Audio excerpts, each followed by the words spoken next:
September 10, 2025, maulang umaga sa tanghalian sa inyo tanandiyan. May maroon din tayo nakuha bonito dito sa libas ng fishing port mga kastan. So ang ating baligyan nito is 240 pesos lamang ang kilo. So masarap niyan sa bawan mga kastan, isigang. Ang ating bonito malalaki na is 240 pesos lamang ang kilo. Ngayong araw ng Miyerkules, September 10, 2025 mga kastan. Yan ang ating bonito. At syempre may makasama din siyang pakaan. Yan ang ating pakaan.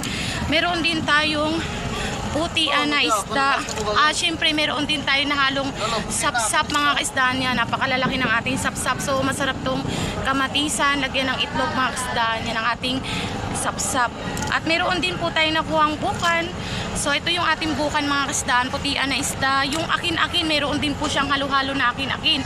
So meron na sila siyang kasama mga kaisdaan na bugaong. So masarap sa takway at kangkong ang ating bugaong. Napakasarap niya sabawan at prituhin. So isa kabanyera yan mga kasdaan na nakuha natin ngayong araw ng Miyerkules dito sa fishing port. Maulang umaga sa inyo tanan diyan mga content creator, mga followers natin ngayong araw ng Miyerkules. So meron na tayo ditong galunggong liwit at sari-saring na isda na pwedeng sabawan isika ngayong araw ng Miyerkules mga kasdaan is 240 pesos lamang ang kilo niya. So ang ating liwit is 160 pesos pa rin ang kilo niyan. So may mga putian din tayo mga kasama niyan. So lakot-lakot na din yan o, saka banyera. So akin-akin masarap paksiwan yan.